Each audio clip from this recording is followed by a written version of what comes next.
Sea otters, back from the brink. Sea otters aren't just cute to look at, they also play a critical role in preserving the environment. By hunting invertebrates like clams and sea urchins, sea otters help preserve kelp forests, which in turn sequester carbon, protect coastlines, and provide food and shelter for other marine life. Their hunting prowess makes sea otters a keystone species, meaning that other aspects of the ecosystem rely on their existence. Without the sea otter, many species that shelter in the kelp forests they help protect would die. But the species has faced numerous threats, from hunting, commercial fishing, and oil spills, and populations dropped to near extinction in 1911. Thanks to conservation initiatives, numbers have started to bounce back, with around 130,000 sea otters worldwide.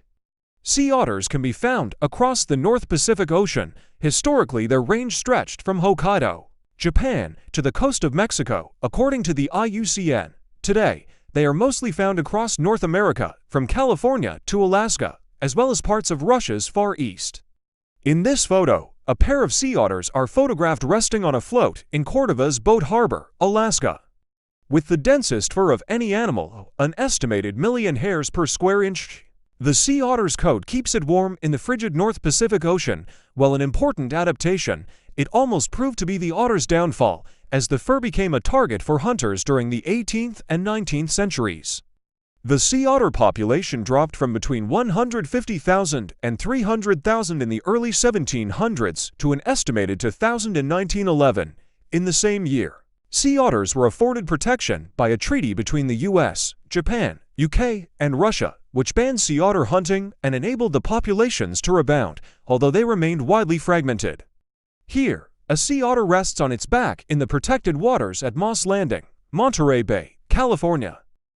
Oil spills have been another big threat to the species, as when oiled the sea otter fur loses its ability to insulate and, without the layer of blubber that many other marine mammals possess, they can freeze. In 1989, the Exxon Valdez oil spill devastated the burgeoning sea otter population in south-central Alaska, taking 25 years to return to pre-oil spill numbers.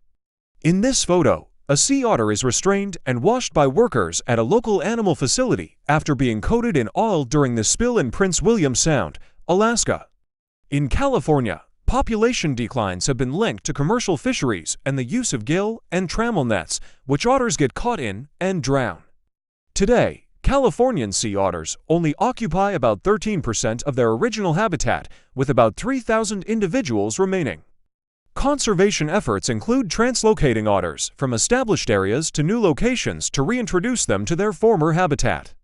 In the 1980s, the U.S. Fish and Wildlife Service (FWS) moved 140 otters from the central California coast to San Nicolas Island, 61 miles from the mainland, to increase the otter's range. There is now a small but stable population of the species in the area. According to FWS, here, a 7-week-old sea otter pup and participant in the Sea Otter Rescue Program receives her first solid food at the Monterey Aquarium, California. Similar efforts were made in Washington state, where the species had gone extinct in the early 1900s. In the 1970s, conservationists released 59 sea otters, captured from Amchitka Island in Alaska, to the state's Olympic Peninsula. Although the initial population struggled, today, there are an estimated 1,380 otters in the state, based on 2016 data. In this image, a sea otter named Aniak from the Seattle Aquarium swims on her back with her daughter on her chest as her own mother, Ludas, swims by it right. Already, the revival of sea otters has had a positive impact on the kelp forests along the California coast. After a large outbreak of kelp-eating sea urchins in 2013, otters helped to control urchin populations and keep kelp forests healthy. Just as kelp forests rely on sea otters, the otters depend on kelp, and not just for food.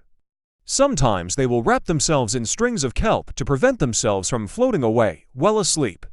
Here, sea otters groom and rest together in a kelp bed near Morro Rock, California, an area which local tribal members want to be included as part of the proposed Chumash Heritage National Marine Sanctuary.